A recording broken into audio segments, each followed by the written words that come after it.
Apakah cinta Pak Jokowi itu dia maksudkan untuk mengajak ketua-ketua partai itu tidur di kamar pengantin? Atau justru semua orang mencari cinta Jokowi karena takut akan tidur di kamar tahanan itu? Di mana-mana ada sprindik, di mana-mana ada komorbid tuh.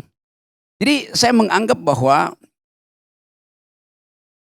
gak ada kesan di saya, ini orang partai-partai yang berupaya untuk antri menerima cinta Jokowi, itu betul-betul ingin masuk kamar pengantin.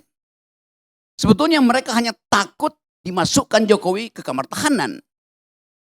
Itu bergerombol untuk nyari cinta di situ.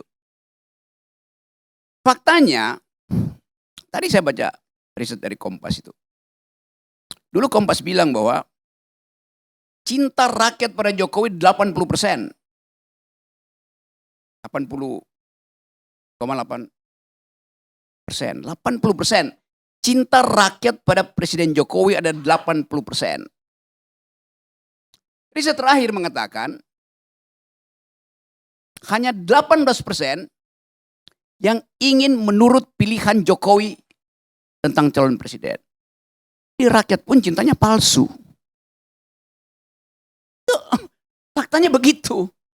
Jadi apa yang mau kita percaya dari soal cinta mencintai ini?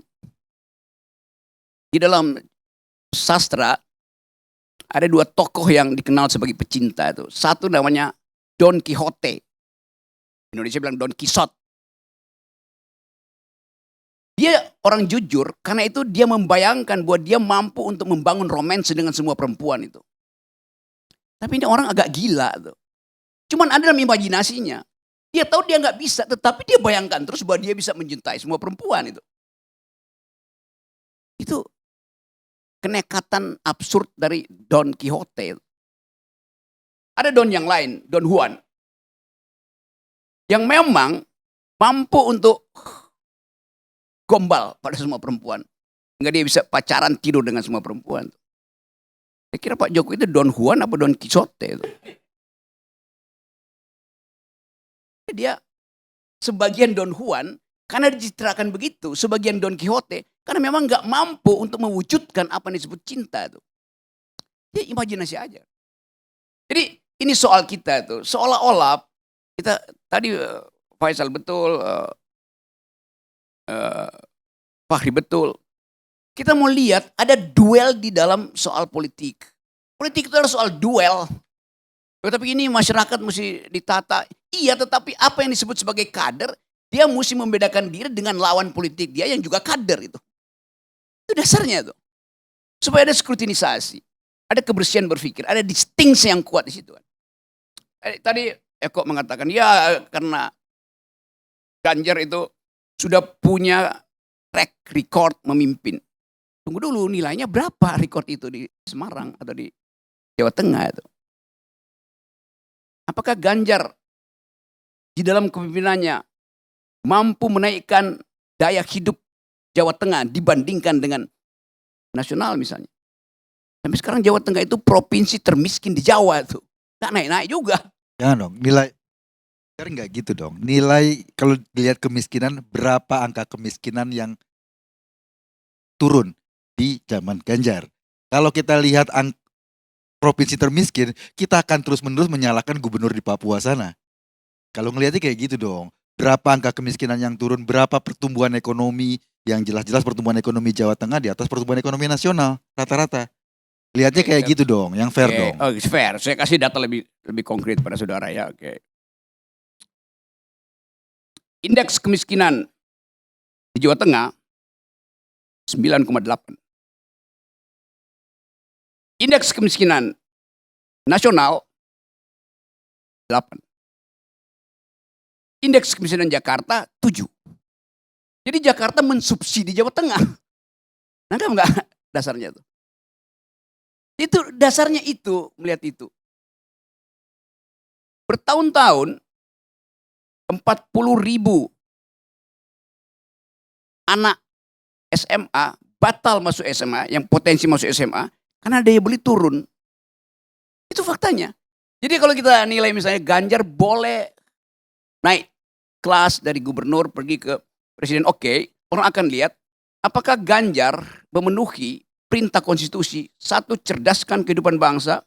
Dua, pelihara fakir miskin. Kemiskinan di Semarang itu nggak makin turun. Kecerdasan di Jawa Tengah juga makin turun. Jadi nggak ada hak Ganjar secara sosiologi. Secara emosional oke, nggak ada soal bagi saya. Karena PDIP nggak punya kader, terpaksa pinjam lagi kader dari Pak Jokowi kan. Nah itu kader pinjaman. Jadi kita mau fair lihat soal-soal itu tuh. Kalau misalnya saya baca riset bahwa generasi muda yang 80% itu lebih dari separuh pemilih Indonesia, dia menunggu siapa calon pemimpin yang mampu mengolah dua isu utama itu. Satu soal environmental ethics, dua soal global security. Mereka berjanji akan memilih ketika tahu manusia mana yang mampu untuk memberi mereka harapan bahwa akan ada Indonesia yang hijau ke depan, bahwa akan ada keamanan global ke depan itu. Itu yang lagi tunggu, yang nanti akan dibahas minggu depan mulai FISIP UI akan mulai memanggil, mengundang calon-calon presiden untuk bicara soal itu. Di situ nggak ada soal cinta-cintaan. Otakmu buruk, Anda nggak lulus karena akan dihajar oleh BEM UI itu. Itu poinnya di situ tuh. Jadi swing voters kita itu, terutama generasi baru itu, antara 27 sampai 30% naik terus tuh. Karena menunggu isu tadi yang terangkan oleh Pak. Isunya apa? Bukan menunggu cinta Jokowi, menunggu isu calon-calon presiden ini untuk berkelahi di dalam ide itu. Sekarang coba kita uji misalnya. Kalau isunya adalah global security, di antara tiga itu siapa yang menonjol? Ya pasti Prabowo. Di dalam isu itu tuh. Secara intuitif orang anggap Prabowo paham tentang global security. Kalau isu itu tentang lingkungan, ya pasti Ganjar yang menonjol. Karena Ganjar tidak mempedulikan Wadas, Ganjar tidak mempedulikan Kendeng. Menonjol keburukannya maksud saya. Itu dasarnya kan. Jadi apa yang mau kita bicarakan adalah potensi politik ini sekedar dikendalikan oleh like and dislike itu. Cinta apa poin itu tuh. Saya mau tunggu misalnya tuh, siapa yang berani untuk datang ke BEM UI berkelahi dengan mahasiswa di dalam panel yang dihadiri oleh akademisi untuk dua hal itu. Environmental, orang namanya Ganjar, do you speak environmental ethics? How about Wadas? How about Kendeng? Oh, buat Put Estate. Apa? Di Kalimantan Tengah itu liputannya di Tempo dia Soal? 1.700 hektar tanah Yes. yang kemudian di bawahnya Pak Prabowo sekarang terlantar. Iya. Itu tentang benar apa itu, namanya? sangat benar. Dan Jokowi udah bela tuh. Itu bukan cuma Prabowo, semua menteri ada di situ. Oh enggak, di Kalimantan Tengah Menteri Pertahanan. Ya apapun itu, tapi itu Yang proyek di nasional Kalimantan dan semua Tengah menteri. yang diliput sama Tempo di BBC itu di bawah tanggung jawab Menteri Pertahanan. Iya itu yang saya maksud. Kalau itu Enggak, betul. Anda bilang Wadas, ini Kalimantan Tengah 17.000 hektar tambah 600 hektar. Saya itu bahkan clear. ingin supaya itu dipersoalkan. Proyeknya Gerindra itu, proyeknya Pak Prabowo. Tetapi waktu Hasto bilang, oh saya anggap Hasto mau hajar habis-habis. Belakangan dia mundur. Kan dia coba bayangin, PDIP pengecut juga untuk mengkritik. Oh itu kesalahan teknis. Bagaimana?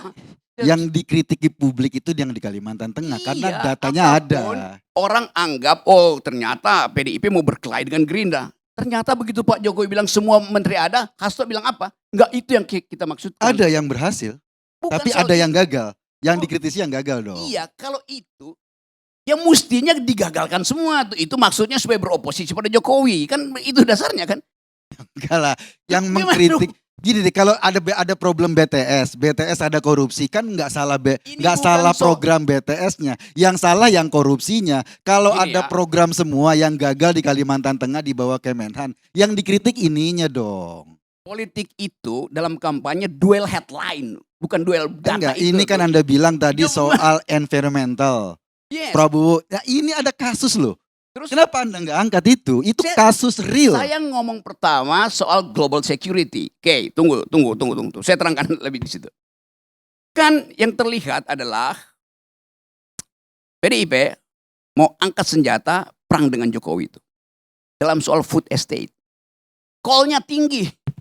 Itu gagal, batal segala macam. Yang Kenapa? gagal itu di Kalimantan Tengah, kenapa harus perang dengan Pak Jokowi? Ketika kejaksaan misalnya menangkap orang korupsi BTS, yang dilawan bukan program BTS buat masyarakat terasing atau katakanlah terluar, yang dilawan yang salah korupsinya itu dong. Ya. Yang dikritik yang gagalnya, bukan seluruh programnya dong. Anda terangkan itu setelah mentalnya Hasto jatuh. Astaga. Mana lu mulu? Iya. Itu masalahnya. Jadi teman-teman semua, saya mau ada ketepatan di dalam menentukan siapa calon presiden. Bukan berdasarkan cinta mencintai. Tapi isi kepalanya apa? Setuju. Ya udah, nggak ada soal gitu. Udah. Iya. Ya udah, Setuju. bagian itu saya udah terangkan tadi. Jadi saya balik pada problem kita. Ada keinginan untuk melihat bahwa Presiden Jokowi sebetulnya ada dalam kecemasan tuh. Dia takut dia tidak dicintai lagi oleh semua partai politik. Itu poinnya kan. Kenapa?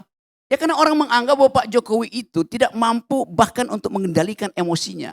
Mengendalikan agresivitasnya. Mengendalikan arogansinya tuh.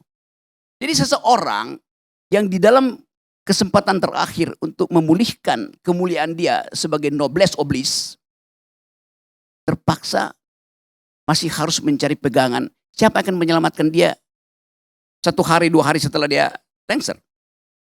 Presiden SBY dengan percaya diri tahu bahwa kalau dia lengser, dia masih punya peralatan namanya partai politik. Seminggu setelah SBY lengser, SBY langsung muter ke luar negeri, memberi ceramah tentang demokrasi dan lingkungan hidup tuh. Diundang berceramah kemana-mana tuh.